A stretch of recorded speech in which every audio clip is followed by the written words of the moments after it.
G'day there folks, it's Connie here again from Marky Industries, and we are back at it with some more stories from Reddit. As usual, if you enjoy these videos, be sure to hit like and subscribe and all that jazz, and let's get straight into the stories.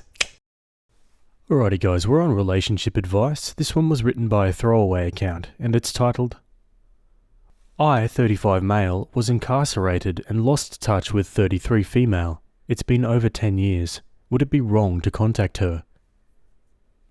Sorry for any mistakes, English is not my first language. When I was a university student, I fell in love with Daria, not her real name obviously. She was the little sister of my best friend, so I considered her off limits, but my crush on her persisted and grew. She's one of those beautiful, brilliant people who is alive and breathing to make the world a better place. How could I not be drawn to that? One day she told me she had feelings for me, and to my relief, my best friend didn't have a problem with me dating his sister either. So for 2 wonderful years, Daria was my girlfriend. I should have asked her to marry me. I don't know why I didn't. I suppose I thought I had all the time in the world. We were young, and there was no need to rush things. We lived in a country that isn't exactly democratic, and we were political activists. I ended up getting arrested and going to prison for 9 years. Please don't think I'm some kind of monster for this. I don't want to go into detail in case it makes me identifiable somehow. But we didn't hurt anyone or do anything immoral. What we did is not even illegal in the country where I currently live, and our beliefs were far from extremist. I haven't seen or spoken to Daria since the day I got arrested. My best friend died shortly after, and Daria left the country, partly due to the possibility that she'd be arrested too. There wasn't any way for her to contact me while I was in prison, though apparently she contacted my dad a few times in the beginning. Things got even worse in our country while I was incarcerated, so my dad and I emigrated when I was released. We've been living in Western Europe ever since, and life is pretty okay. I live with my dad, and I have a steady, if crappy, job. Months ago, I found Daria online. She lives in a neighbouring country, 7 hours away by rail. She doesn't use social media too much, but from what I've seen, there's no evidence of a partner or kids, and even if she's married, I'd be content just to be her friend, as I was for the first years we knew each other. Part of me desperately wants to reach out to her, and my dad has been encouraging me to do so, but I feel like it'd be too selfish. The circumstances of her brother's death were very traumatic for her, and I'm afraid that I'm just a living reminder of all the bad things that happened to us. And if she does have a partner, would my contacting her offend him and trouble their relationship? I don't want to cause her any more sadness. Time stood still for me while I was in prison, but I know it didn't for her or anyone else. She's done so well for herself. She's built a whole life, and I don't want to derail that life just because I feel entitled to a place in it. She might not even remember me at all, and even if she did invite me back into her life, I'd be nothing but a burden now, owing to my wrecked mental health. We've been apart twice as long as I knew her. Have I even the right to miss her as much as I do? For now, I've contented myself with Googling her name every so often and seeing that she's okay. It just hurts a lot, and I don't know how to make it not hurt. I still love her with everything I have. I probably always will. Should I reach out to her or leave her alone? If I do contact her, what should I even say? Wow, what a story.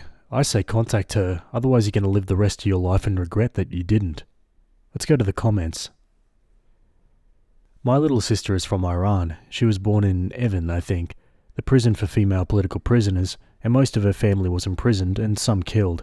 I'm so glad the rest got out and are safe, and I'm so glad you got out, and I wish some divine intervention would deal with those idiots that are committing those heinous crimes on their own population.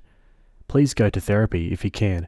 My sister's siblings still suffer from torture PTSD decades later, and I wish you all the best. This sounds like the most beautiful love story I've ever read. Seriously need to write a book about this. I say go for it, and don't be afraid to video chat her. I believe love truly heals, and her love is just what you need to heal all the traumatic things you both have gone through.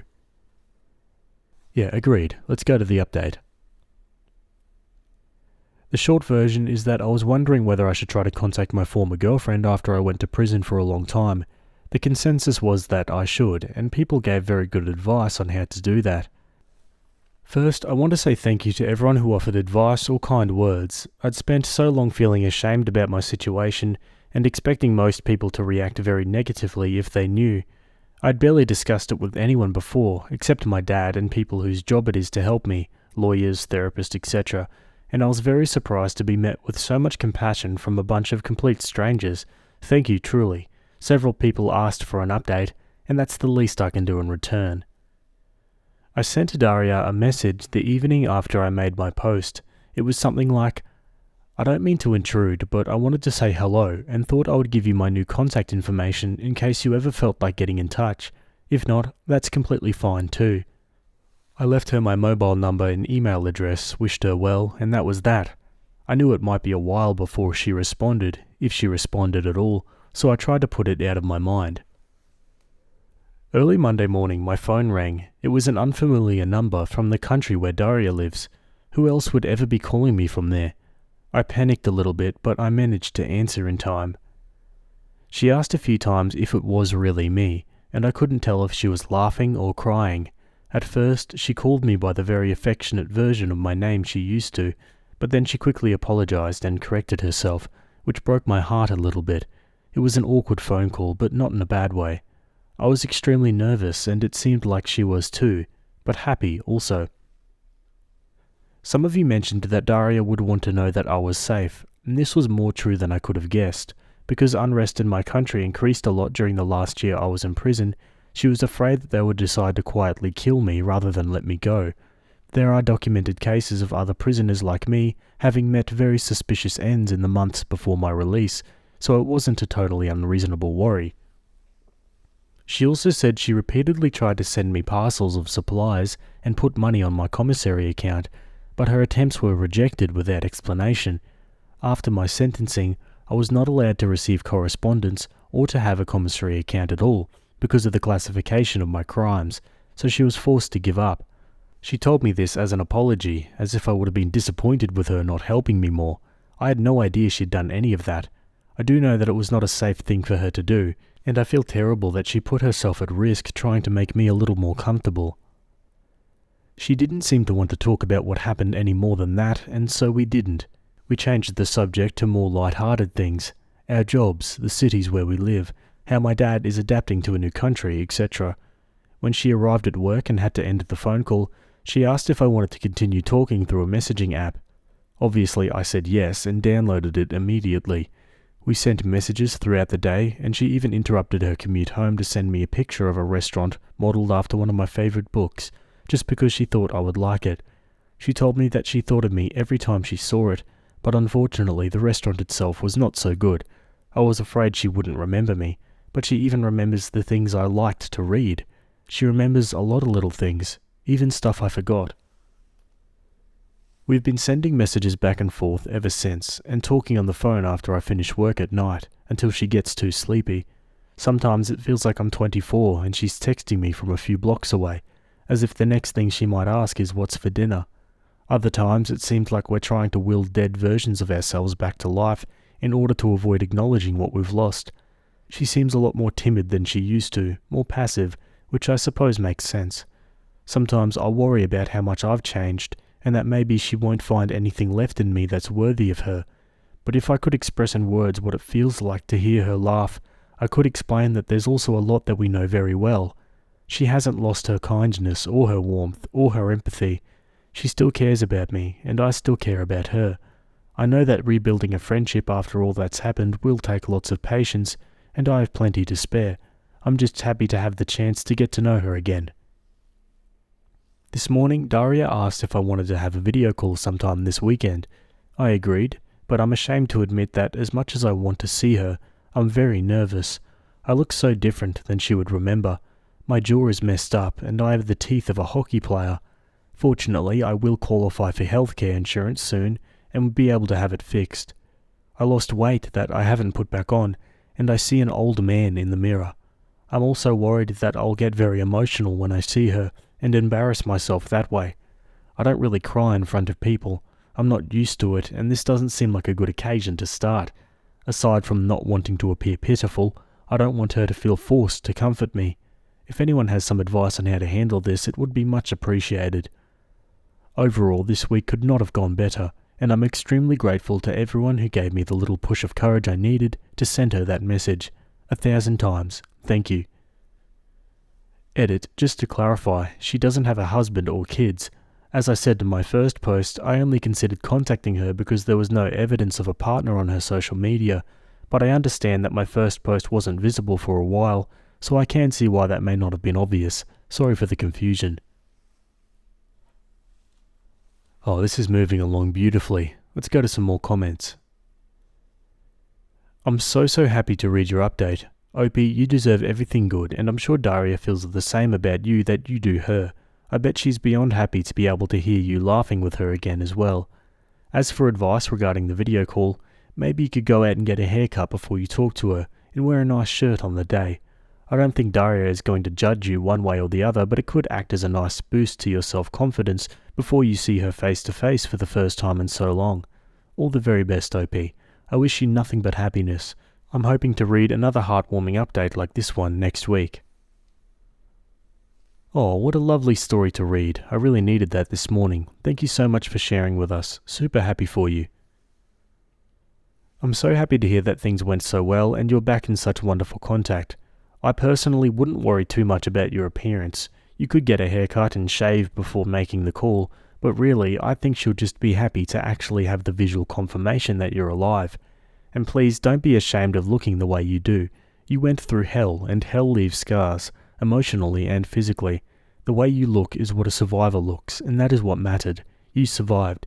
She clearly had thought a lot about you and worried about you, so seeing you alive is what this is about. Your jaw or teeth might not be perfect anymore, but they are the jaw and teeth of a living person, and that fact alone matters a lot more than if they're straight. I remember your post. I remember replying to it. I'm glad you followed the advice lots of us gave you. I'm actually going to just sit here and cry my tears of joy that you may get a good ending, after all from what we advised you. Just remember, one step at a time. Edit, don't be afraid to cry. Even if together forever is not meant to be, this reunion is big enough for the tears to flow. Hell, I'm tearing up reading your post. Now for a final update so far, 2 months later. I had a lot of people ask for an update, so here it is. The last 2 months have gone by very fast. I told Daria that I was nervous about the video call, and she insisted on having it right away so that I could get it over with and stop worrying. Seeing her made everything feel real in a way it hadn't before. She still looks like herself, or even more beautiful, different only in the sense that she is fully an adult now. The place she lives is very different from our home country, with a distinct culture to which she has assimilated. That she had time to adapt and feel completely at home in this place broke the illusion that no time had passed. In hindsight, that was probably the real reason I'd been so nervous, because I could no longer occasionally forget myself and pretend that nothing had changed. The hardest part was not being able to reach through the screen and put my arms around her. Sitting there and watching someone you love cry from a distance is not easy. I barely noticed that I was crying too. She didn't seem surprised at my appearance, but she did eventually look me over and ask if the food was crap where I lived. I explained about my jaw and that I'm getting it fixed. Less dental work is required than I thought, but I need a surgery. Her response was to ask for my address and order groceries to be delivered, including a lot of soft snacks that are easy to eat, and these meal substitution drinks that are actually tasty. She's sent them every week since, even though I tell her it's not necessary. When I wanted to pay her back, she laughed at me and said she owed me a lot of food because I'd kept her from starving to death in university. I loved being able to cook for her, and I suppose it makes her just as happy to feed me now. We talk every day, and have made video calls a regular habit. It does me so much good just to see her face, and the awkwardness is mostly gone now. It's easy to talk to her. Last night, she brought her computer into the kitchen and talked to me while doing the washing up. It's amazing how mundane things like that can make me feel normal, and at home, in ways I forget I could. I never thought I'd be that stupidly happy to see someone washing coffee cups. I'm beginning to think that the idea of home as a physical place is a misconception. She likes to send photos to show me where she lives, what her life is like now. She was curious about how things are the same or different here. I didn't want to admit that I don't have much of a life to share back. Going places just didn't seem worth the effort. She is, though.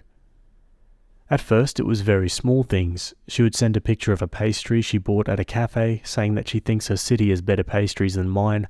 I would go out and get one so I could send her a photo too. Then it was beer, which city has better parks, interesting architecture, a department store, and so on. I figured out quickly that she was trying to coax me into going out more, but I played along to make her happy. I've seen more of my city in the past month than the entire time I've lived here before. I've been to the art museum and finally joined my colleagues for a beer. Usually I go places for short durations at the less crowded times, but I'm still going, which is something. Daria used to be very sociable, so I thought that whatever happened, at least she wouldn't be lonely. I was wrong. There is a lot she could never tell her friends because they can't relate. They would feel sorry for her and cease to be equals, she says.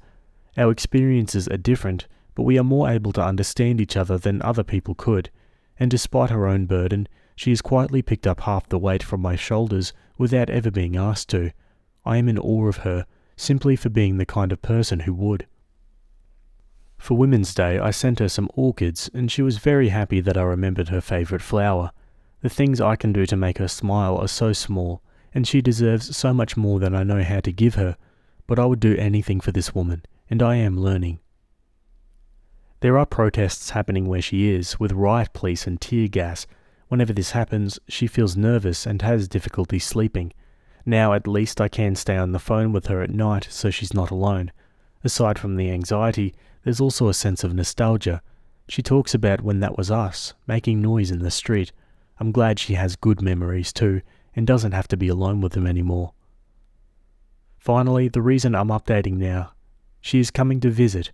We were talking last night, and I mentioned that a church near me has special windows designed by an artist she loves, and I was thinking about going to see them eventually.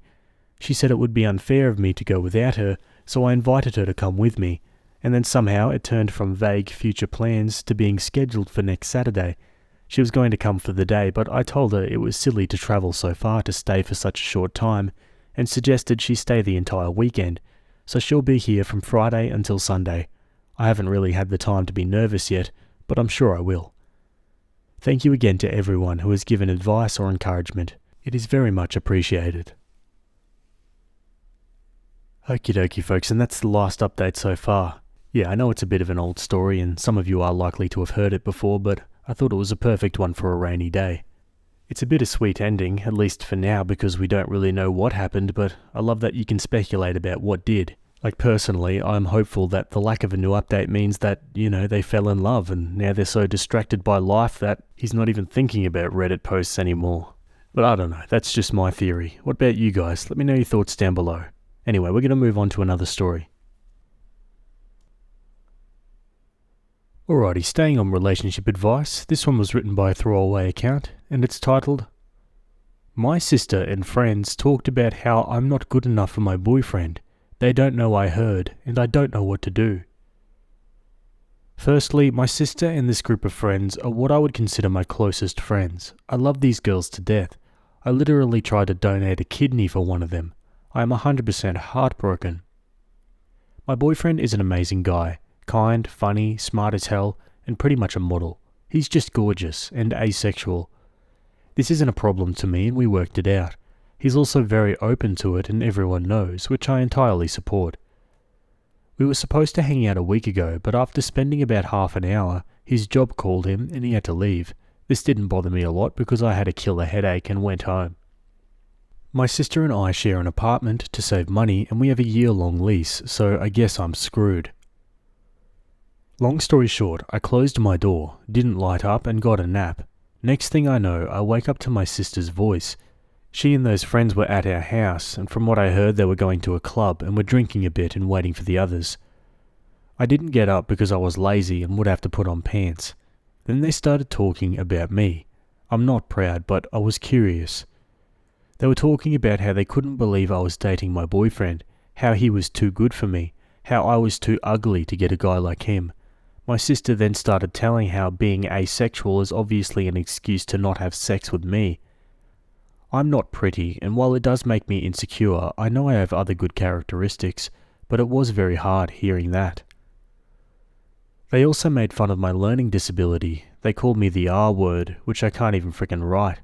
That I wasn't even financially stable. Made fun of my job. They said I had to beg to be banged. All of my friends laughed and all of them crap talked me. I was crying pretty hard at that point. They left and I didn't know what to do. I went to bed and basically made myself scarce this week. I get up earlier, go home later and stay at my boyfriend's. I've answered their messages but was somewhat cold. I know I have to talk with them, even if it's just to cut off contact, but I can't open my mouth right now. I feel so ashamed and sad. My boyfriend is also worried, but I can't get what they said from my head. I know it's not true and my boyfriend is asexual, but I feel like I'm not worth being with him. My sister is my best friend. I frickin' told her how I feel too ugly and stupid to be with him. I showed her our messages and we spoke about his asexuality. I love her so much it hurts. I can't stand looking at her knowing she was saying this behind my back and that none of my friends said anything. I just don't know what to do. I could break my lease, I guess, even though it would be very expensive, but I don't know how to say why I'm doing it or how I can face them. I don't know if I should tell my boyfriend. Yeah, really scummy from the sister and your friends, if you can even call them friends at this point, but I think Opie definitely needs to get this off her chest, to her boyfriend, preferably. Let's go to the comments. You should definitely tell your boyfriend everything you said in this post. You need his support, and he sounds like a good guy. Your friends are not your friends, and your sister is effed up. I would get out and limit contact with her. You should confront them individually and start with your sister first. But definitely tell your boyfriend about this and let it all out to him. He'll be there for you, unlike your sister and her friends. Opie replies, I guess you're right. It's stupid, but I feel so ashamed of it. I know she's the one who effed up, but this is so humiliating. Your sister is in all likelihood incredibly jealous. What she did was the worst betrayal out of this group. She's your closest confidant. You trusted her and she's your sister. These people also aren't your friends. Even if not all of them hold this opinion, even if this builds slowly due to jealousy and the resentment it caused, those who simply stood by allowed this to happen and did not challenge it. Tell your boyfriend, possibly even tell your parents, and do confront your sister. It'll force her to be honest with you for once. Opie replies, I understand that she is probably jealous, but I still can't accept it. Rationally, I know what she did, but holy crap, my mind can't seem to grasp it. I don't know how I confront her. Just thinking about it makes me want to throw up. I'm terrible at conflicts. Talk to your boyfriend. He sounds like a great dude and will provide you with the support you need. Don't let their horrible words and behaviour drive a wedge between the two of you. So what if he's asexual? You two have made it work and that's amazing. So F your jealous sister and crappy friends. Ditch them, get a hobby, and make new friends. Opie replies, You're right, he really is amazing. How do I bring it up though? He's the sweetest guy and was so freaking happy to find people who accepted him, aka my sister and friends. This will break his heart. Before you cut off contact with your sister and move out, gather your thoughts first and organise exactly what it was you overheard. Then it's time for a talk. What's happening is, she's probably jealous and envious because a gorgeous guy is going out with you and not her. I noticed a lot of the comments you wrote had to do with sex or how good he was. She's convincing herself that a gorgeous guy like that can't possibly be asexual. He just can't have sex with someone she thinks is uglier than her. Then ask your sister for a talk and mention that you overheard her talking about you and your boyfriend last week with her friends. If she plays dumb, remind her what was said. Try to remain calm. Then ask if there's a problem she needs to tell you about, or if you should just assume she's jealous and it's something she's got to get over. Specifically call out the jealousy. If anything stings her enough to say something, it's going to be that. The alternative is to demand an apology for stuff she said, which will either result in a claim that you misheard her, a fake apology, or an escalation where both of you start tossing insults. None of those help you two. Yeah, some sound advice. Okay, Opie makes a couple edits and then an update. I can't begin to explain how much you guys rock. Thank you so much for all the advice, support, and tough love. It has truly helped me, and it warms my heart to see so many people taking their time to write to a stranger on the internet. I'm trying to respond to all the comments, but if I haven't, please know I have read it and considered. I promise I'll talk with my boyfriend tomorrow. We're going to his place, and I'll probably just show him this post. Edit 2. Hey guys again, thank you so much for all the messages and well wishes. It truly made a moment of pain more bearable, and it made me feel better to know there are so many of those who care. I really need to sleep now, but will do my best to respond to the comments tomorrow. Thanks everyone. Okay, now for an update, 10 days later. Hey everyone, first of all, I'd like to thank everyone for the messages and comments on my last post. It truly helped me get off the bed and face the day.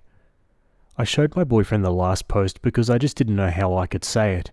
He was very sad and disappointed, but being asexual, he's had his fair number of a-holes. But he mostly felt angry for me and agreed with the majority of advice that I should confront her. We decided a letter would be the best choice since I actually write a lot of letters and it's not direct confrontation. I like writing letters for moments, like letters for when the person is sad, happy, angry, scared, etc. So I do have some technique, but this was with no doubt the hardest thing I've ever written. I decided to go for the simple and blunt. I told her I heard what they said about me, and while I was willing to work on our relationship, I needed distance from her and this whole situation. I talked with my landlord or landlady, and she was super sweet and had no problem breaking the lease. I offered to find someone to take up my place, but apparently she has someone that could use the room, so that's cool. I intended to pack and leave the letter on her bed, but she came home early and caught me. I basically said F it to myself and told her I heard them saying I wasn't good enough and calling me names. First, she tried to deny, which I wasn't having. Then she tried to justify and say I was overreacting, but I just stared at her. Then she finally started to apologize and cry. At that moment, I actually thought we might be able to save the relationship, but then she started making herself the victim. The main points were: 1. I just can't understand how hard it is to be pretty, not even kidding. 2. I don't understand how she feels because I'm used to not being the best. 3. It's not fair I get a gorgeous boyfriend who is completely out of my league while she's single. 4. She feels embarrassed when we go out together and she has to tell people that my boyfriend is actually mine, not hers. And 5. She knows asexuality doesn't exist and we're just doing this for attention. I just kind of froze. I wish I'd said something, but I couldn't open my mouth. She then said she was going out to recover from our traumatic conversation and left. I just packed the rest of my things and left the letters on her bed.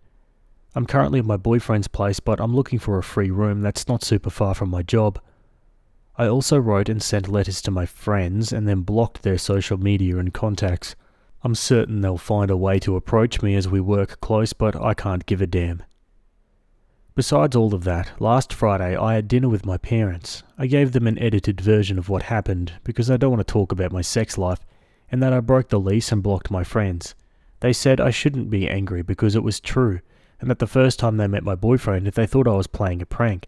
My dad then started saying I was being selfish by breaking the lease and, I crap you not, betraying my sister's trust and that you don't do this with family. So yeah, I've been ignoring them since this happened as well as my sister. Overall, I'm fine. I actually feel more tired than angry or sad. Wow, so it turns out everyone in this family is delusional except OP.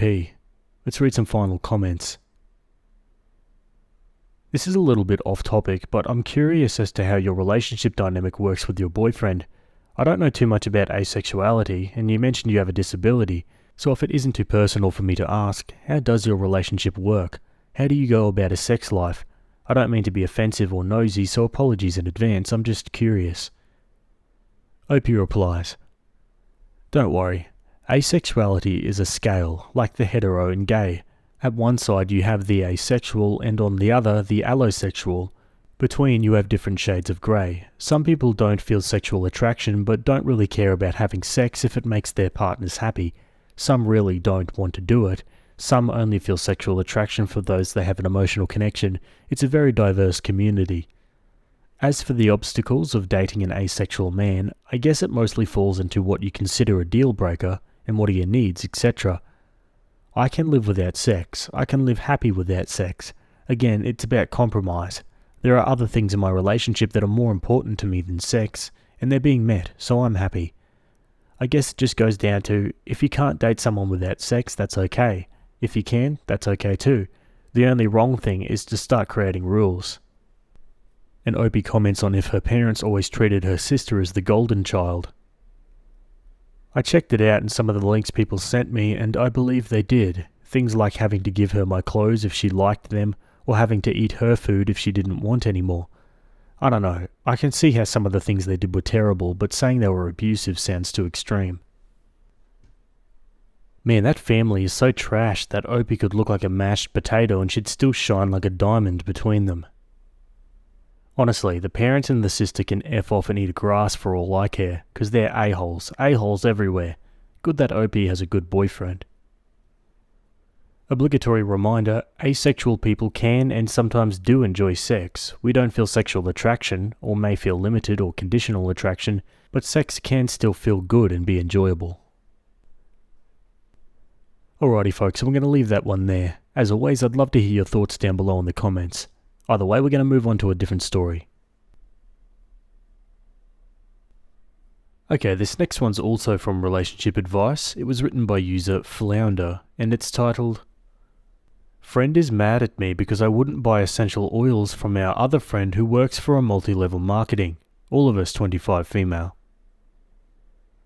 So up until very recently, I honestly had no idea that essential oils were sold by multi-level marketing companies, or that people thought they had healing powers.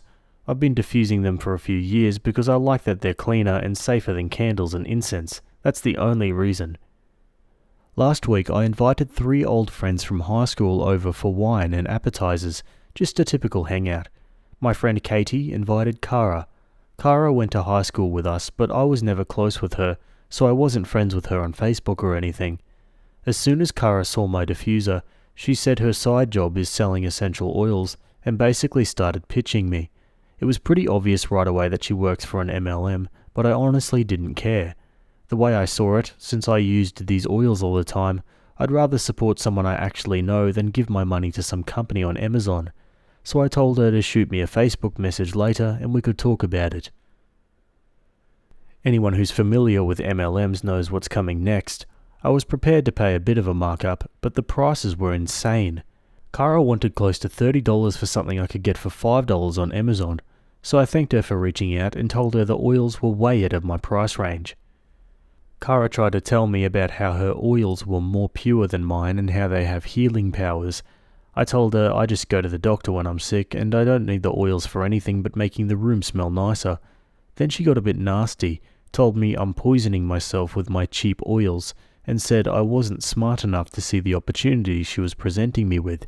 Basic multi-level marketing stuff, and I barely know Kara, so I didn't care. The issue is this text I got from Katie yesterday. She said it was really rude of me to lead Kara on and make her think I was going to buy something, and that she didn't think I was the kind of person who'd buy from a faceless corporation over supporting a friend who owns her own business. She said I didn't need to start buying all my oils from Kara, but it was downright disrespectful of me to not at least try her product and see if it was better. I honestly stared at my phone for a straight minute after I read that message, but I finally sent the following reply. Quote, I didn't waste Kara's time by hearing her sales pitch. I was legitimately interested in her product until she mentioned it was 6 times what I normally pay. Any legitimate business person would understand how important pricing is to people and would be smart enough not to back a company that charges that kind of markup. Personally, I think it's a bit of a stretch to call Kara a business owner. I think an actual business owner would know better than to insult a potential client after they chose not to buy anything, and they certainly wouldn't turn around and trash that potential client to mutual friends, as Kara clearly did with you. End quote. It's been over a day and Katie still hasn't texted me back. She's obviously acting like a jerk, but she really is a good friend, and I don't want this to end our friendship. Should I reach out? What should I say? To be honest, if something like this is a deal breaker for ending a friendship, then you probably shouldn't be friends in the first place. Also, marketing schemes aside, who can honestly afford paying $30 for essential oils? It's a bit steep. Let's go to some comments. You are right and you know it. Friends don't guilt their other friends into buying overpriced items from them and get mad when they don't have the budget for it. She was also pretty mean and personal about your choices.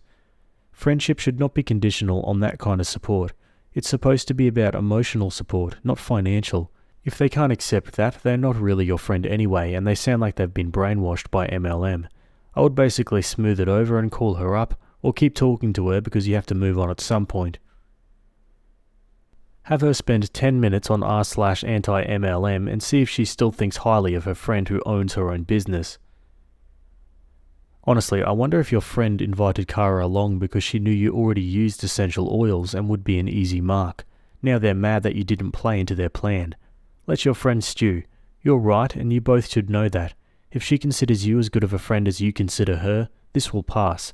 Inquiring about the product someone is selling and then declining when it's clear it doesn't fit you isn't leading them on. It's literally the whole point of working in sales. Yeah, exactly. Now for an update, 3 days later. This isn't the update I wanted to be writing. A lot of you made correct predictions the other day. Katie is absolutely in Kara's downline. She just started making Facebook posts about the essential oils she's selling. I think this is probably the final nail in the coffin of our friendship, which I'm sure sounds dramatic, but hear me out. Katie and I have been friends since high school, but the main thing that held us together these years was being burnouts. Neither of us went to college, both of us just got crappy jobs out of high school and did nothing productive. When I was 22, I decided I was sick of making $12 an hour, and I went back to school. After 3 years of busting my ass, taking credit overloads and doing evening classes after summer internships, I recently graduated with a CS degree and got a coding job with a top 10 tech company. While I was in school, I had a difficult time making friends, probably because I was older than everyone else, and I clung very hard to my high school friends like Katie. My friendship with her was definitely strained though. She seemed to think that me bettering myself meant that I looked down on her. Things started getting really difficult when I started getting high-paying internships. They got worse when I got an extremely well-paying job right out of college, and she saw what kind of apartment I was able to afford. Katie lives in a very small apartment with a roommate. She would talk about how school had changed me for the worse, and how I thought I was better than her. Some of it was just her projecting insecurity, but some of it was also probably tactless behaviour on my part. The truth of the matter is that I do think Katie is capable of being better, and it frustrates me that she'd prefer to buy into a pyramid scheme than get an education. Her parents still have her college fund, and have told her that she's welcome to it. It's something like $100K, way more than she'd need for 2 years at a community college and 2 years at a state school, if she chooses to go back. But I guess she'd rather get rich quick hawking essential oils. Anyway, it's pretty obvious that Kara is Katie's mentor now, and after the smackdown I laid on Kara about what a bad businesswoman she was and how essential oils are stupid, I'm guessing Katie is probably done with me. To her, it probably just seems like yet another example of me looking down on her. I appreciated what a lot of you said about how friendships shouldn't be predicated on buying things, but I think I also just need to accept that we've outgrown each other, and this would have happened soon, whether she got into essential oils or not. I'm still sad though. And now for some final comments. Many of these MLMs meet a lot of the criteria for cults, particularly advocating cutting off anyone who doesn't support your oily journey or whatever. Don't let Katie drag you down with her. It sounds like it's time to distance yourself from some of your old friends. It's unfortunate, but some people really do hate it when their friends become successful. MLMs also tend to be cult-like and brainwash people into believing that not buying product from them equals undermining them. When will they stop this owns her own business nonsense? Just tells you that they have no idea what a business actually is. It must be so disconcerting to think that you're just going to buy some nice essential oils only to find out that the person is trying to sell you a cure for cancer. I've used essential oils on and off for 25 years, but it's because they smell nice or can be useful to keeping mice away, probably, or maybe can help muscle ache. If someone tried to sell them as snake oil, it could be so weird. Yeah, it's definitely off-putting, that's for sure. What do you guys think? As always, I'd love to hear your thoughts down below. Otherwise, we're going to move on again. Alrighty, a quick one from Petty Revenge. This one was written by user Sundress Comic, and it's titled, Saw the boss who fired me yesterday, and it's not going well for him.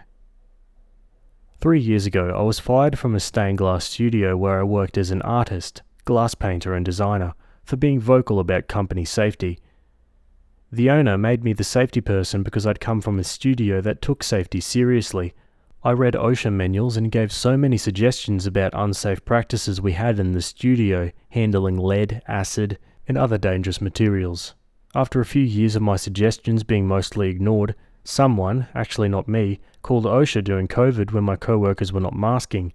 The boss suspected it was me since I was the most vocal about safety, and they rehired my replacement shortly after, removed my safety person duties, and fired me after enough time had passed that it wouldn't look suspicious. They cited lack of work, but had just hired someone and were firing me instead. It doesn't add up. All in all, this was a place where my contributions and expertise were largely unacknowledged and unappreciated. At the time, I'd been pursuing my own work as an artist. When I was fired, I had no idea how or if I'd be able to make ends meet in Los Angeles, but I did. In fact, this firing was the best thing that could have happened for my career. Last night, I saw this boss/owner at an event. The studio is doing so poorly that he had to cut everyone's hours to 2 days a week. Many people are looking for new jobs. He said, "I heard you had a show." And yes, I actually have a solo show up with a major gallery, have more than 30k in savings, and so much work on the horizon I'm booked through 2026. I said, "Yes, things are going really well," and flashed him a huge smile. Success is truly the best revenge. And a nice satisfying ending there to end up on, guys. Alrighty, that's it from me today. I hope you guys enjoyed those stories. Thanks for making it to the end, and I'll see you all in the next video. Have a good day. Cheers.